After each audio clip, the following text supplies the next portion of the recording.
ಬಳಿಕ ದಾವಣಗೆರೆ ಬಂಡಾಯ ಶಮನಕ್ಕೆ ಈಗ ಎಂಟ್ರಿ. ದಾವಣಗೆರೆಗೆ ಉಸ್ತುವಾರಿ ರಾಧಾಮೋಹನ್ ಅಗರ್ವಾಲ್ ಆಗಮಿಸಿದ್ರು.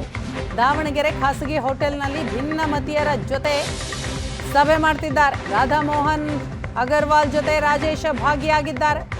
ಮಾಜಿ ಸಚಿವ ಎಂಪಿ ರೇಣುಕಾಚಾರ್ಯ, ರವೀಂದ್ರನಾಥ್, ಬಸವರಾಜ ನಾಯಕ್, ಲೋಕಿಕೆರೆ ನಾಗರಾಜ್ ಜೊತೆ ಚರ್ಚೆ. ಸಂಸದ ಸಿದ್ದೇಶ್ವರ್ ಪುತ್ರ ಅನಿತ್ ಕುಮಾರ್ ಸಹ ಈ ಸಂದರ್ಭದಲ್ಲಿ ಭಾಗಿಯಾಗಿದ್ದಾರೆ. ಹಾಲಿ ಸಂಸದ ಜಿಎಂ ಸಿದ್ದೇಶ್ವರ್ ವಿರುದ್ಧ ನಾಯಕರು ತಮ್ಮ ಅಸಮಾಧಾನವನ್ನು ಹೊರಹಾಕಿದ್ರು. ಬಿಎಸ್ವೈ ಮಾತುಕತೆ ಬಳಿಕವೂ ಕೂಡ ಬಂಡಾಯ ಶಮನ ಆಗಿಲ್ಲ. ಹಾಗಾಗಿ ಈಗ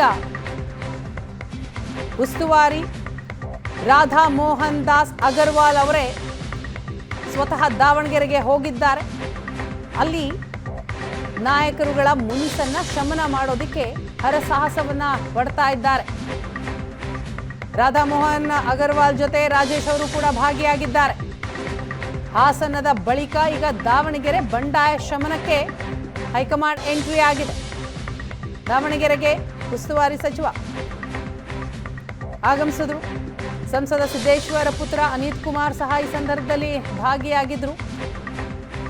ಅಲ್ಲಿನ ಸ್ಥಳೀಯ ನಾಯಕರಿಗೆ ಜಿಎಂ ಸಿದ್ದೇಶ್ವರ್ ಅವರ ಮೇಲೆ ಅಸಮಾಧಾನ ಇದೆ, ಅದನ್ನು ಹೋಗಲಾಡಿಸಬೇಕು ಅನ್ನುವಂತಹ ಹಿನ್ನೆಲೆಯಲ್ಲೇ ಈಗ ರಾಧಾ ಮೋಹನ್ ದಾಸ್ ಅಗರ್ವಾಲ್ ಅವರು ಎಂಟ್ರಿ ಕೊಟ್ಟಿದ್ದಾರೆ.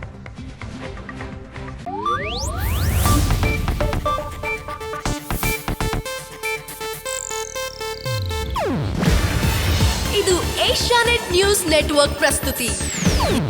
ನೀವು ನೋಡ್ತಿದ್ದೀರಾ ಏಷ್ಯಾನೆಟ್ ಸುವರ್ಣ ನ್ಯೂಸ್.